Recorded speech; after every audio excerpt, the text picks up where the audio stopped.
Mengapa lawatan sambil belajar ke Korea Selatan berubah menjadi Malaysia? Hantaran media sosial daripada Jessica, Presiden Kesatuan Pelajar di sekolah swasta berprestij Wilbraham Monson Academy di Boston, telah menggegarkan dunia pendidikan Amerika Syarikat. Berita mengenai 28 orang pelajar yang membayar yuran pengajian tahunan sebanyak $60,000 memilih Kuala Lumpur berbanding Seoul telah membuatkan ramai ibu bapa keliru. Segalanya bermula dengan satu ribut salju yang membadai ruang udara lapangan terbang Incheon, memaksa pesawat berpatah balik dan melakukan pendaratan kecemasan di luar jangkaan di lapangan terbang antarabangsa Kuala Lumpur KLIA LEA. Apa yang sepatutnya menjadi persinggahan satu malam di sebuah sekolah menengah kebangsaan SMK di Malaysia telah mengubah segala-galanya. Hidangan kantin yang tidak dapat dibeli walaupun dengan wang di Amerika disediakan secara percuma atau pada harga yang sangat rendah di Malaysia. Kejutan para pelajar tidak terhenti di situ. Malah, pada waktu tengah malam pelajar perempuan yang berjalan sendirian di jalanan berasa sangat selamat. Malah tandas awam di stesen MRT juga bersih seperti tandas hotel. 28 orang pelajar tersebut akhirnya membatalkan tiket penerbangan ke Korea yang dijadwalkan dalam masa 48 jam dan menempah tiket untuk terus berada di Malaysia. Sekarang kami akan mendedahkan rekod yang menakjubkan ini. Sila beritahu kami di ruangan komen di mana Anda mendengar cerita ini. Jika Anda dapat meluangkan sedikit masa untuk melanggan saluran ini dan menekan butang suka, ia akan menjadi pendorong besar buat kami untuk menghasilkan video seterusnya. Hello, saya Jessica Thompson. Saya merupakan Presiden Kesatuan Pelajar Grade 12 di Wilbraham Monson Academy Boston. Sekolah kami adalah sekolah swasta ternama yang ditubuhkan pada tahun 1804. Yuran pengajian tahunannya sahaja melebihi $60,000. Di sinilah tempat di mana berpuluh-puluh graduan memasuki University Harvard atau MIT setiap tahun. Ibu bapa saya memilih sekolah ini agar saya mendapat pendidikan yang terbaik. Pada November 2024, sekolah merancang satu lawatan sambil belajar ke Korea Selatan untuk 28 orang pelajar grade 4 senior. Sebagai Presiden Kesatuan Pelajar, saya menghabiskan masa 3 bulan untuk menyediakan rancangan ini. Dari Istana Gyeongbokgung Menara Namsan Myeongdong di Seoul hingga ke Hyundai di Busan. Ia adalah jadwal perjalanan 7 hari 8 malam yang sempurna. Rakan-rakan, setiap hari bertanya kepada saya, Jessica, bolehkah kita makan barbecue di Korea? Boleh sasar, pakai hanbok, ada masa untuk ke kedai kosmetik. Saya bercita-cita untuk menjadi pempengaruh media sosial. Walaupun saya mempunyai kira-kira 30,000 pengikut saya, tahu kandungan pelancongan Korea akan membawa jumlah tontonan yang tinggi. Saya menyediakan kamera profesional penstabil stabilizer, malah lampu gelung ring light. Saya juga sudah menulis skrip untuk 15 video vlog, dengan tajuk yang sudah diputuskan seperti gadis Boston pertama kali di Seoul penilaian makanan jalanan. Pada pagi Jumat minggu ketiga bulan November kami bertolak dari lapangan terbang Logan, Boston. Semua orang datang menghantar kami. Ibu saya memastikan dokumen insurans perjalanan disemak sebanyak 3 kali. Walaupun saya sudah berusia 18 tahun, ibu masih risau seperti biasa. Masa penerbangan adalah 14 jam. Walaupun perjalanan yang panjang, semua orang sangat teruja. Makanan dalam pesawat adalah pasta, tetapi rasanya tidak begitu sedap. Kami terus berbual dengan rakan-rakan tentang masakan Korea. Mesti makan budai jigae dan ayam goreng sehingga kenyang. Di dalam pesawat saya membaca semula panduan pelancongan Korea membayangkan jalan raya Gangnam yang sibuk dan menara Lotte World membuatkan saya berasa teruja. Saya seolah-olah dapat melihat bagaimana feed Instagram saya akan dipenuhi. Setelah terbang selama 13 jam merentasi lautan Pasifik, skrin pesawat menunjukkan jarak berbaki ke Seoul. Rakan-rakan menjenguk keluar tingkap. Dah nampak tanah Korea, jerit seseorang. Namun ketika kami tiba di ruang udara lapangan terbang Incheon, juru terbang membuat pengumuman kecemasan. Para penumpang sekalian harap maklum bahwa amaran ribut salju terkuat dalam tempoh 50 tahun telah dikeluarkan di wilayah Seoul. Lapangan terbang Incheon ditutup buat sementara waktu. Demi keselamatan penumpang, penerbangan ini akan dialihkan ke lapangan terbang antarabangsa Kuala Lumpur KLEA Malaysia. Kami memohon maaf atas sebarang kesulitan. Suasana di dalam kabin menjadi riuh rendah. Rakan-rakan saling berpandangan. KLIA, di mana itu? Bukankah itu di Malaysia? Kita akan ke Malaysia. Perasaan kecewa menyelubungi. Rancangan kandungan media sosial saya semuanya musnah. Malaysia tidak pernah ada dalam senarai pelancongan saya. Wajah rakan saya, Emily, hampir menangis. Saya berdiet selama 3 bulan semata-mata nak ke Korea. Mark juga mengeluh. Ibu bapa saya bayar 3.000 USD untuk perjalanan ini. Suasana menjadi berat dan guru pengiring juga menunjukkan riak wajah yang serius. Pesawat bertukar arah. Kami terbang ke arah selatan selama lebih sejam. Cahaya lampu mula kelihatan di luar tingkap. Itulah Kuala Lumpur. Saya sangka ia akan kelihatan ketinggalan zaman, tetapi skala dan tahap kemodenan lapangan terbangnya jauh lebih besar daripada yang saya bayangkan. Pukul 6 petang pesawat mendarat di landasan KLIA. Selepas turun, kaki tangan syarikat penerbangan sudah menunggu kami. Seorang kaki tangan wanita berpakaian seragam membimbing kami dengan bahasa Inggris yang fasih. Adik-adik semua kami benar-benar memohon maaf. Ribut salju di Seoul dijangka berterusan sekurang-kurangnya 2 hari lagi. Syarikat penerbangan akan menyediakan penginapan dan makanan untuk malam ini. Mendengar perkataan penginapan, rakan-rakan berasa sedikit lega. Mungkin hotel 5 bintang, kata mereka. Kami mengambil bagasi dan keluar dari lapangan terbang. Sebuah bas besar sudah menunggu. Semasa menaiki bas, saya melihat keluar tingkap. Kawasan sekitar Klia sangat moden. Semasa memandu di Lebuh Raya, rakan-rakan terus merungut. Kalau di Korea kita sepatutnya tengah makan ayam goreng sekarang.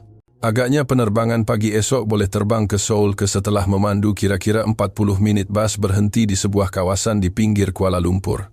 Tempat kami turun bukanlah hotel tetapi pintu pagar sekolah.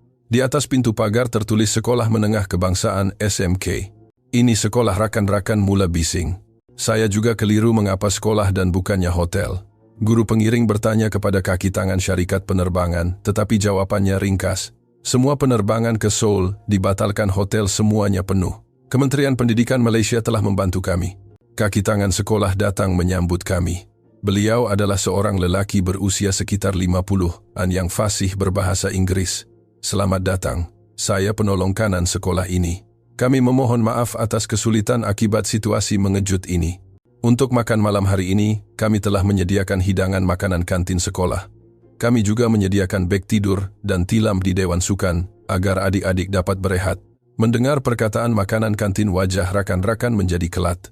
Mereka terbayang makanan kantin sekolah di Amerika. Kami meletakkan beg di Dewan Sukan dan menuju ke kantin. Berjalan di koridor, kami dapati sekolah ini jauh lebih bersih daripada yang dibayangkan. Lantainya berkilat-kilat. Tiada sekeping sampah pun di koridor. Dindingnya mempamerkan hasil seni pelajar. Lagi bersih daripada sekolah kita di Boston Basic Emily. Saya juga terkejut. Di sekolah kami di Boston, yuran setahun 60.000 USD, tetapi di lantai koridor ada bekas gula-gula getah dan loker penuh dengan kontengan. Kami sampai di depan pintu kantin. Penolong kanan membuka pintu, sila masuk. Kami tidak akan melupakan apa yang kami lihat di dalam. Sebaik masuk, kami merasai kehangatan wap makanan. Ini sangat berbeza dengan kafeteria sekolah di Amerika.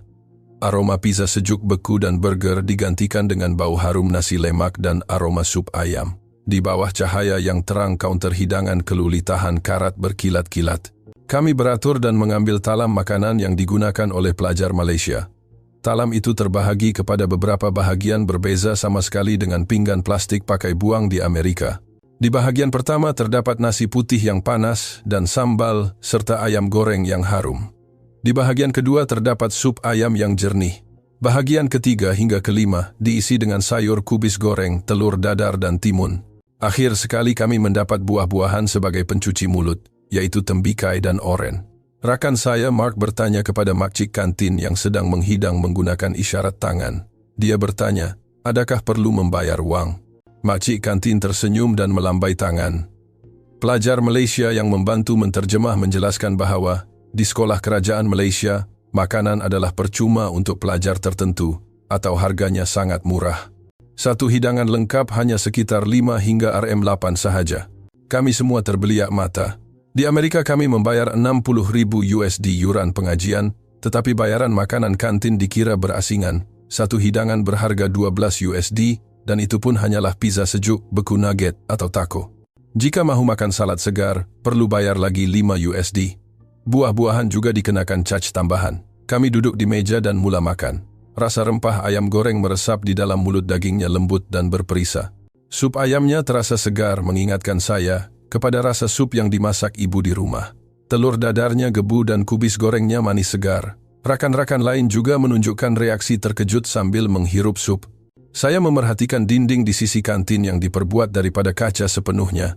Bahagian dalam dapur boleh dilihat dengan jelas. Makcik-makcik kantin memakai pakaian seragam putih yang bersih, memakai pelitup muka dan penutup kepala semasa memasak. Cara mereka memasak sup dalam periuk besar, membasuh sayur, dan menggoreng semuanya dapat dilihat. Di Amerika, kami tidak akan dapat melihat proses memasak. Kami tidak tahu di mana atau bagaimana ia dibuat. Kebanyakan masanya cuma makanan sejuk beku yang dipanaskan dalam ketuhar gelombang mikro sahaja. Saya perasan papan kenyataan yang memaparkan menu makanan sebulan dalam bahasa Melayu dan bahasa Inggris. Isnin adalah masakan tempatan. Selasa masakan berkonsepkan nasi, Rabu masakan barat. Khamis hidangan mie dan Jumaat adalah masakan tempatan jenis lain. Menu bertukar setiap hari. Nasi ayam, mie, sup kari ayam, malah pencuci mulut pun tertulis. Di sekolah kami dari Isnin hingga Jumaat hanyalah kitaran pizza, burger dan nugget tanpa henti. Di tepi talam diletakkan sekeping kertas kecil yang mengandungi jadwal nutrisi makanan tersebut. Kalori, protein, karbohidrat, lemak dan vitamin, semuanya direkodkan secara terperinci. Pelajar Malaysia menjelaskan bahawa pakar pemakanan akan memeriksa bahan mentah setiap pagi dan merancang menu berdasarkan keseimbangan nutrisi. Pelajar yang mempunyai alahan juga boleh mendapatkan menu yang berbeza.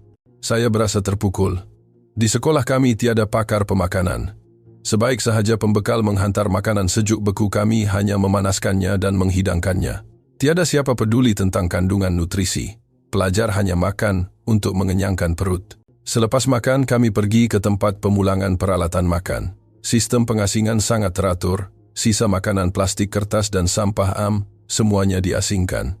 Kotak minuman juga dicuci dan dilenyek dengan kemas. Melihat pelajar Malaysia melakukan pengasingan secara semula jadi, rakan-rakan berasa kagum. Keluar dari kantin di koridor, ada satu lagi papan kenyataan yang memaparkan maklum balas pelajar terhadap makanan kantin. Keputusan tinjauan kepuasan juga didedahkan. Tahap kepuasan bulan ini adalah 92%. Pelajar boleh menulis terus menu yang mereka suka dan menu yang perlu diperbaiki. Kami kembali ke Dewan Sukan. Beg tidur dan tilam sudah disusun rapi. Rakan-rakan berkumpul dan duduk. Emily mula bersuara makanan kantin tadi. Saya hampir tidak percaya. Mark juga mengangguk. Saya tidak pernah tahu Malaysia adalah negara semaju ini. Saya mengeluarkan telefon pintar dan mencari maklumat tentang sistem makanan sekolah di Malaysia. Fakta yang mengejutkan terus muncul.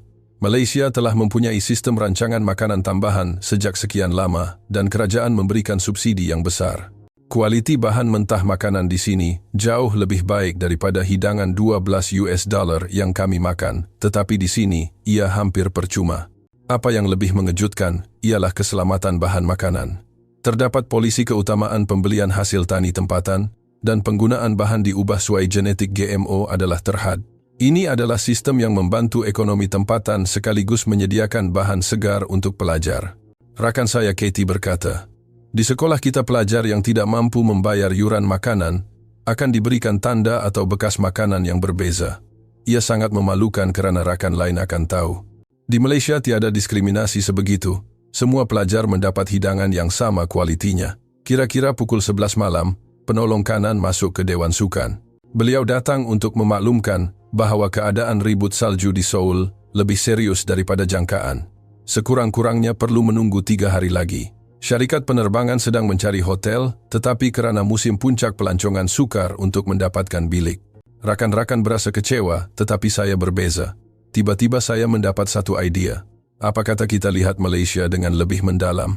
Hanya dengan melihat satu hidangan kantin saya sudah mula berasa ingin tahu tentang negara ini. Pagi keesokannya saya mengumpulkan rakan-rakan. Saya mencadangkan jom kita batalkan tiket ke Korea dan tukar perjalanan kita kepada pengembaraan di Malaysia. Pukul 6 pagi saya terjaga di dalam Dewan Sukan. Cahaya pagi menyinari jendela. Pelajar-pelajar Malaysia sudah mula bersiap untuk ke sekolah. Saya melihat mereka memakai baju seragam dan menggalas beg sekolah. Kami juga pergi ke tandas untuk membasuh muka. Tandas sekolah sangat bersih dan membuatkan saya berasa kagum. Setiap tandas dilengkapi dengan bidet dan kertas tisu yang mencukupi. Cerminnya bersih, sabun pencuci tangan dan pengering tangan, semuanya berfungsi dengan baik. Di sekolah kami, di Amerika tandas penuh dengan kontengan dan tisu tandas selalu habis. Waktu sarapan tiba, hidangannya semeriah makan malam semalam. Ada nasi lemak, sambal telur rebus, kacang timun, dan air Milo. Rakan-rakan tidak lagi terkejut. Mereka sudah faham tahap kualiti makanan di Malaysia. Selepas makan, saya mengumpulkan rakan-rakan di Dewan Sukan. Saya katakan ada mesyuarat penting. 28 orang duduk dalam bulatan. Saya mencadangkan apa yang saya fikirkan sejak semalam. Kita jangan ke Korea. Kita melancong di sini di Malaysia sahaja. Lagipun ribut salju di Seoul akan berterusan beberapa hari lagi. Hotel juga sukar ditempah. Tetapi di Malaysia kita boleh mulakan perjalanan sekarang. Tengoklah betapa majunya negara ini hanya melalui makanan kantinnya semalam. Reaksi rakan-rakan di luar jangkaan. Sangat positif. Emily yang pertama bersetuju. Saya pun ada cari maklumat tentang Malaysia semalam. Banyak tempat menarik yang patut dilihat dan ia juga terkenal dengan makanan dan teknologi. Mark juga setuju Korea boleh pergi lain kali. Tapi Malaysia kalau bukan peluang ini tak tahu bila lagi dapat datang. Sudah tentu ada pendapat yang menentang. Ada yang berkata ibu bapa, mereka sudah bayar untuk ke Korea dan risau apa yang akan dikatakan nanti. Ada 2 orang rakan rasa terkilan kerana sudah menempah restoran di Seoul, namun keputusan undian sangat jelas. 23 daripada 28 orang bersetuju untuk melancong di Malaysia. Saya pergi berjumpa guru pengiring. Saya sampaikan pendapat pelajar. Guru tersebut pada mulanya serba salah, tetapi beliau berkata, jika itu keputusan pelajar, beliau akan menghubungi sekolah dan ibu bapa.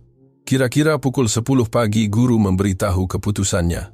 Pihak sekolah meluluskan dan ibu bapa juga kebanyakannya bersetuju. Mereka mendengar bahawa Malaysia adalah negara yang selamat, jadi mereka berasa lebih tenang. Syarikat penerbangan juga bersetuju untuk menguruskan bayaran balik. Kami segera merancang jadual perjalanan di Malaysia. Masa yang berbaki adalah 4 hari. Kami merancang untuk melawat pusat bandar Kuala Lumpur, Batu Caves, Bukit Bintang, dan tentu sekali pasar malam yang sangat ingin dikunjungi rakan-rakan. Penolong kanan banyak membantu kami. Beliau membantu menempah hostel belia di pusat bandar dan membantu kami mendapatkan kad pengangkutan berkumpulan. Selepas makan tengah hari kami meninggalkan sekolah.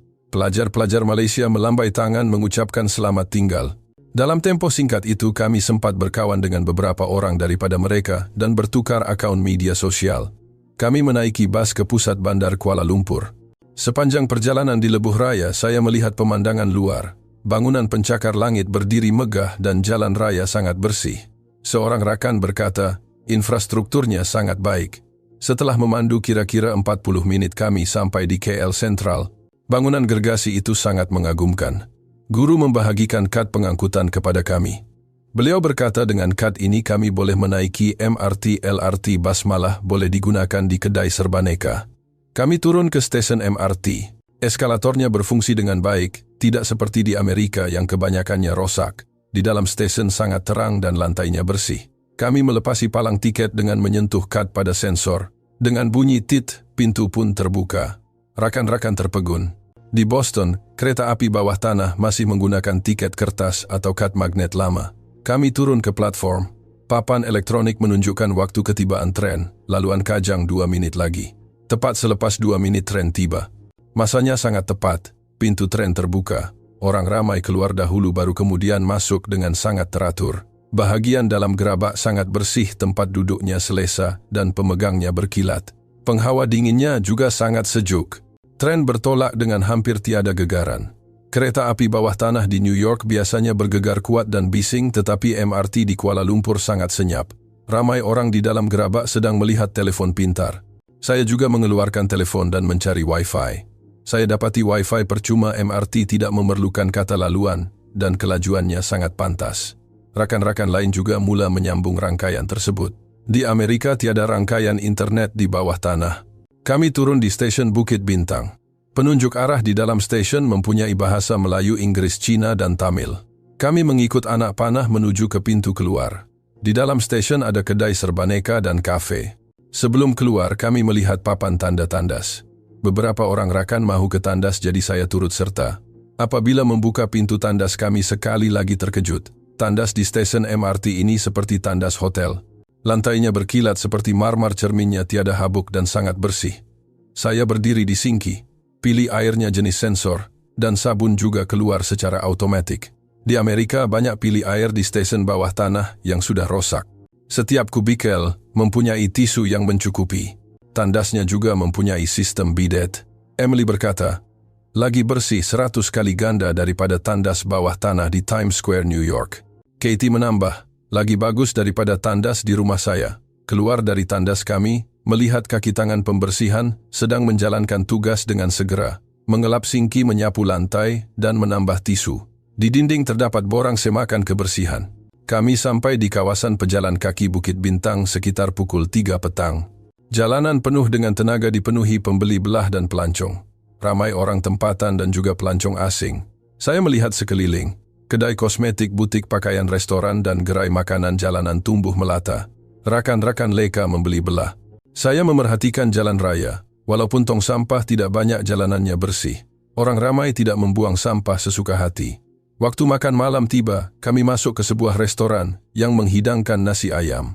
Selepas memesan, banyak hidangan sampingan dihidangkan. Di Amerika air kosong pun perlu dibayar. Kami makan nasi ayam yang panas. Pelayan mengajar kami dengan mesra cara mencampurkan sos cili dan kicap. Rakan-rakan berasa seronok. Selepas makan kami ke hostel belia berdekatan yang bersih dan selesa. Kami mengemas beg di bilik dan mandi. Tekanan air sangat kuat dan air panas mencukupi. Sekitar pukul 10 malam beberapa orang rakan mahu ke kedai serbaneka untuk membeli snack. Saya turut serta. Kedai serbaneka hanya 5 menit berjalan kaki dari hostel. Berjalan di waktu malam saya berasa sangat selamat. Wanita-wanita tempatan dilihat berjalan sendirian, malah pelajar juga ada.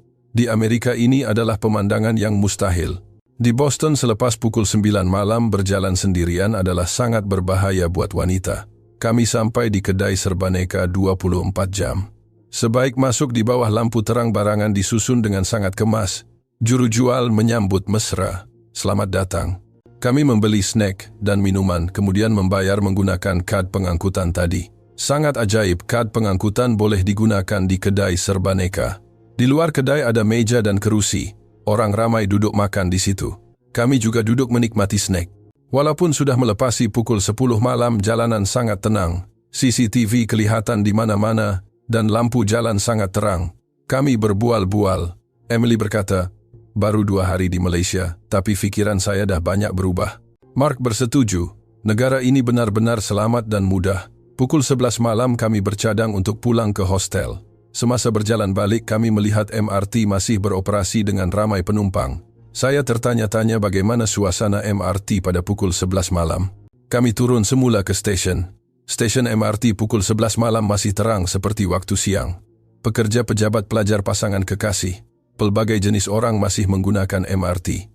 Kami melihat papan elektronik, tren seterusnya akan tiba dalam 3 menit. Waktu lewat begini pun kekerapannya masih tinggi. Di Boston waktu malam kena tunggu 30 menit. Saya melihat sekeliling. Wanita-wanita menaiki MRT sendirian. Ada pelajar perempuan sekolah menengah, ada wanita bekerja. Tiada siapa yang kelihatan bimbang. Katie berkata, di Amerika wanita berjalan sendirian pukul 11 malam adalah tindakan membunuh diri. New York, Boston, Chicago semuanya sama. Tren sampai. Kami tidak menaiki tren tersebut sekadar memerhati. Orang ramai naik dan turun dengan teratur, tiada tolak-menolak atau jeritan. Di setiap sudut stesen dipasang CCTV dengan sangat padat, hampir tiada titik buta. Kami juga melihat butang kecemasan yang tertulis. Tekan jika kecemasan untuk berhubung terus dengan polis atau kaki tangan stesen. Di dalam stesen ada kedai roti dan minuman yang masih beroperasi. Kami kembali ke permukaan jalan. Sekitar pukul 11.30 malam kami melihat 2 orang pelajar perempuan Malaysia keluar dari kedai serbaneka sambil memegang minuman dan ketawa. Mereka kelihatan seperti pelajar sekolah menengah. Pemandangan itu sangat mengejutkan. Di Amerika pelajar perempuan berusia 18 tahun berjalan berdua sahaja pada pukul 11.30 malam adalah perkara yang tidak dapat dibayangkan. Ibu bapa pasti tidak akan mengizinkannya. Emily mengambil gambar suasana malam itu untuk dimuat naik ke media sosial, katanya, sebagai bukti untuk rakan-rakan di Amerika, kerana pasti tiada siapa akan percaya. Saya mencari maklumat tentang keselamatan di Malaysia melalui telefon pintar. Data statistik yang muncul sangat menakjubkan. Malaysia sentiasa berada di kedudukan teratas dalam senarai negara paling selamat di dunia. Dalam indeks keamanan global, kedudukan Malaysia sangat tinggi berbanding Amerika Syarikat yang jauh di bawah. Tahap keselamatan wanita berjalan di waktu malam antara yang terbaik dalam kalangan negara membangun. Kadar jenayah kekerasan juga sangat rendah berbanding Amerika. Pemasangan CCTV yang meluas di Bandaraya Kuala Lumpur sangat membantu pencegahan jenayah. Sistem amaran kecemasan 999 juga sangat maju dikatakan. Polis akan tiba dalam masa beberapa minit sahaja selepas panggilan dibuat. Di Amerika selalunya kena tunggu lebih 10 menit. Dalam perjalanan balik ke hostel kami melewati satu lagi kedai serbaneka. Memang kedai serbaneka di sini sangat banyak. Rasanya setiap 5 menit berjalan kaki akan ada satu kedai. Di hadapannya ada sekumpulan anak muda mungkin mahasiswa sedang duduk berbual sambil minum. Dah hampir pukul 12 tengah malam tapi mereka nampak sangat santai. Mark berkata, inilah sebenarnya negara maju. Bukan sekadar ada duit tapi rakyat dapat hidup dengan selamat. Itulah negara maju yang sebenar. Semua orang mengangguk setuju. Kami sampai di hostel. Di lobi kami bertemu dengan pemiliknya seorang wanita berusia 50 kromaan yang boleh berbahasa Inggris. Kami beritahu kami dari Amerika dan dia menyambut kami dengan gembira. Saya bertanya kepadanya, mengapa Malaysia sangat selamat? Pemilik itu tersenyum dan menjawab, semuanya kerana pendidikan. Sejak kecil kami diajar tentang tertib dan bertimbang rasa. Dia juga menambah undang-undang yang tegas serta semangat komuniti menjadi sebab utama. Jika keluarga saya dan jiran saya selamat, barulah saya selamat. Jadi semua orang saling menjaga. Kami naik ke bilik dan mengimbas kembali pengalaman hari itu. Tandas MRT keselamatan, semuanya sangat mengagumkan. Semua orang berkata, jika kami ke Korea, kami tidak akan mendapat pengalaman sebegini. Saya berbaring di katil memikirkan tentang Malaysia yang sangat berbeza daripada apa yang saya tahu sebelum ini. Saya selalu sangka Amerika adalah yang terbaik tetapi Malaysia dalam banyak aspek jauh lebih cemerlang.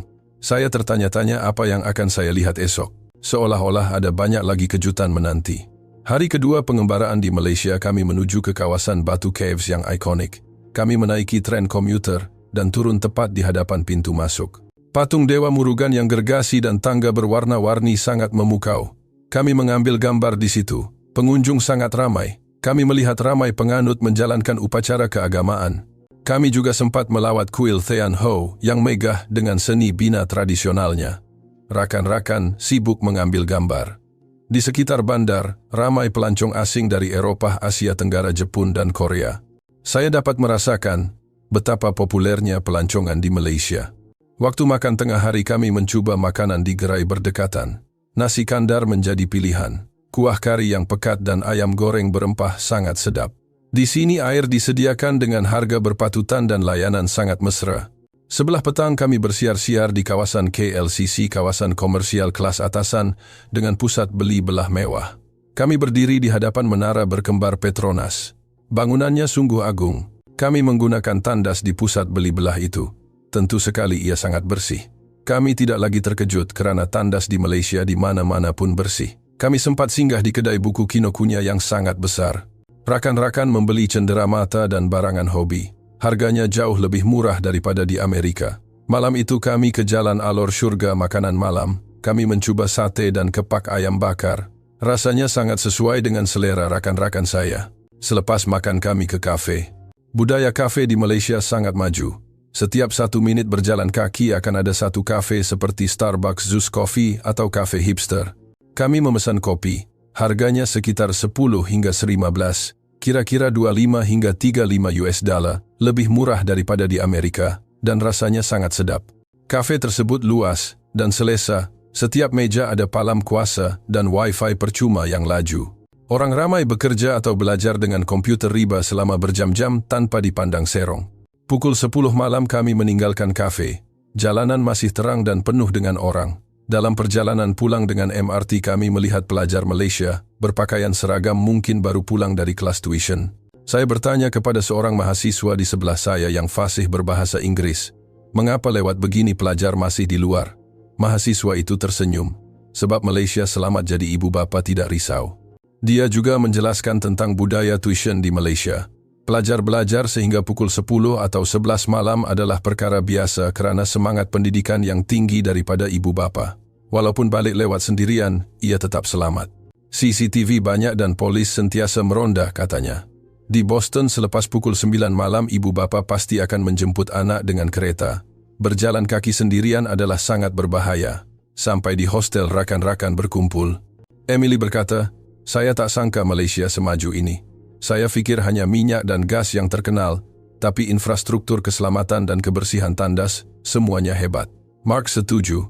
Banyak perkara di sini lebih baik daripada Amerika. Saya mencatat segala pengalaman ini untuk dimuat naik ke media sosial nanti. Saya mahu beritahu dunia tentang wajah sebenar Malaysia. Hari terakhir kami bangun awal pukul 8 pagi. Kami menuju ke Menara Merdeka, 118 menara kedua tertinggi di dunia. Kami naik ke dek pemerhatian. Pemandangan seluruh Kuala Lumpur terbentang luas. Bangunan pencakar langit Sungai Klang dan kehijauan hutan di kejauhan sungguh cantik. Saya baru sedar betapa besarnya bandar raya ini. Kami kemudian ke Putrajaya untuk melihat pusat pentadbiran yang tersusun rapi. Tamannya sangat bersih dan tandas awamnya juga diuruskan dengan baik. Tahap pengurusan tandas awam di Malaysia memang jauh berbeza daripada Amerika. Kami membeli nasi lemak bungkus dan duduk di tepi tasik menikmati angin sepoi-sepoi. Makan tengah hari di kawasan Kampung Baru untuk merasai suasana tradisional di tengah bandar. Kami makan di restoran yang menghidangkan masakan kampung. Petang itu kami ke pasar seni untuk mencari barangan kraft tangan. Rakan-rakan membeli batik dan cenderamata. Untuk makan malam terakhir, kami memilih untuk makan di restoran makanan laut yang terkenal.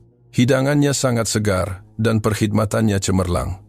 Akhir sekali kami ke pasar malam berdekatan untuk pusingan terakhir membeli barangan kosmetik dan pakaian.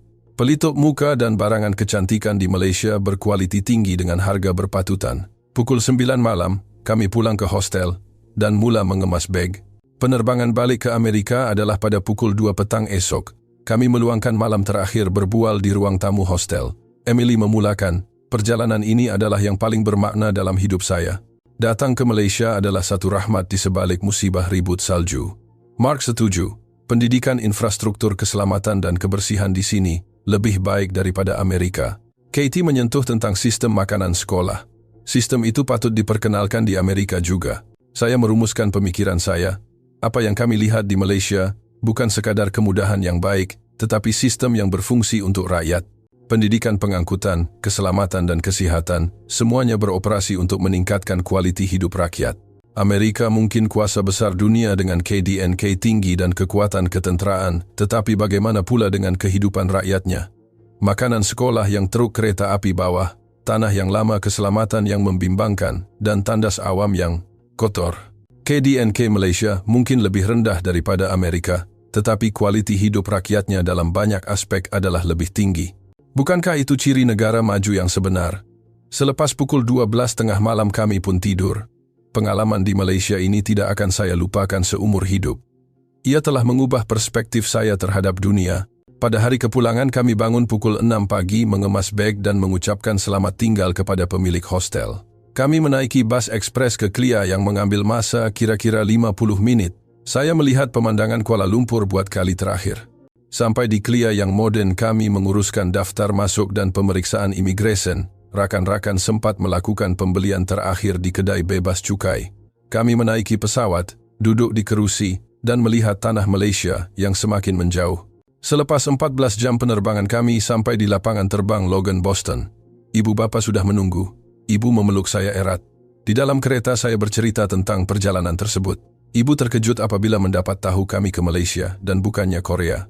Saya mulakan cerita dengan makanan kantin sekolah. Betapa hebatnya makanan di sekolah kerajaan Malaysia. Ibu seolah-olah tidak percaya, sehingga saya menunjukkan gambar. Saya ceritakan tentang MRT berjalan dengan selamat pada pukul 11 malam dan tandas yang bersih.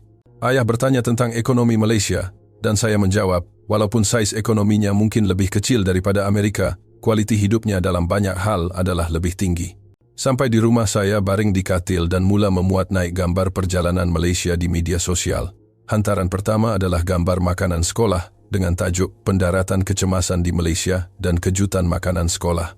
Saya menulis panjang tentang cerita ribut salju pengalaman makan di sekolah kerajaan dan segala perkara menakjubkan yang saya lihat.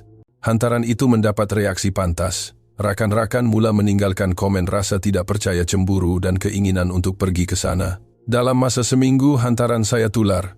Ia dikongsi ribuan kali, dan jumlah tontonan melebihi 5 juta. Media Amerika mula menghubungi saya untuk sesi temu bual. Wartawan akhbar tempatan datang ke sekolah. Saya ceritakan pengalaman saya secara terperinci. Berita itu diterbitkan dengan tajuk, Gadis Boston Temui Jawapan di Sekolah Malaysia. Perubahan mula berlaku di sekolah kami. Ibu bapa mula menuntut penambahbaikan makanan kantin. Muncul cadangan untuk mempelajari sistem dari Malaysia. Pengetua memanggil saya dan bertanya, adakah saya boleh mendapatkan maklumat lanjut daripada Kementerian Pendidikan Malaysia?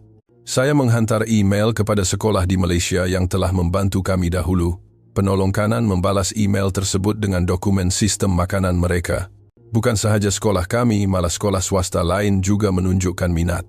Panggilan bertanyakan tentang lawatan sambil belajar ke Malaysia mula mencurah-curah masuk. 3 bulan kemudian sekolah mengumumkan berita gembira. Mulai tahun hadapan kelas bahasa Melayu akan dibuka kerana permintaan tinggi daripada pelajar. Pemohon melebihi 50 orang. Destinasi lawatan sambil belajar tahun hadapan juga diumumkan, Kuala Lumpur. Pelajar-pelajar bersorak gembira. Rakan-rakan mengucapkan terima kasih kepada saya. Saya sendiri mula belajar bahasa Melayu melalui kursus dalam talian, belajar sebutan, dan perbualan asas. Saya berazam untuk kembali ke Malaysia suatu hari nanti. Saya juga mula memikirkan tentang pengajian universiti. Walaupun matlamat asal saya adalah Harvard atau MIT, saya mula mencari maklumat tentang universiti di Malaysia seperti Universiti Malaya UM. Belajar di Malaysia nampaknya satu pilihan yang bagus. Ibu bapa saya pada mulanya terkejut, tetapi selepas mendengar penjelasan saya, mereka faham. Mereka berkata kerana saya telah merasainya sendiri, itulah sebabnya saya mempunyai pemikiran sebegitu. Setahun berlalu, pengikut media sosial saya melebihi 100,000 orang kerana saya berterusan memuat naik kandungan berkaitan Malaysia, tentang budaya makanan dan sistemnya. Lembaga Pelancongan Malaysia menghubungi saya dan menjemput saya menjadi duta promosi. Saya menerimanya dengan penuh kegembiraan. Pada hari majlis graduasi, saya menyampaikan ucapan bertajuk, Hadiah daripada Ribut Salju. Saya ceritakan bagaimana Malaysia yang tidak dijangka telah mengubah hidup saya. Di akhir ucapan saya berkata, dunia ini jauh lebih luas daripada yang kita bayangkan dan jawapan tidak hanya berada di Amerika. Kadangkala perkara yang tidak disangka akan membimbing kita ke jalan yang benar. Seluruh dewan bergema dengan tepukan. Guru, ibu bapa dan rakan-rakan, semuanya memberikan penghormatan. Selepas graduasi, saya berangkat ke Malaysia setelah terpilih dalam program pertukaran pelajar.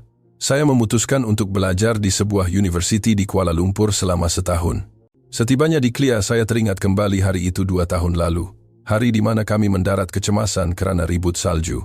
Hari di mana Malaysia menggantikan Korea. Pilihan pada hari itu telah mengubah hidup saya.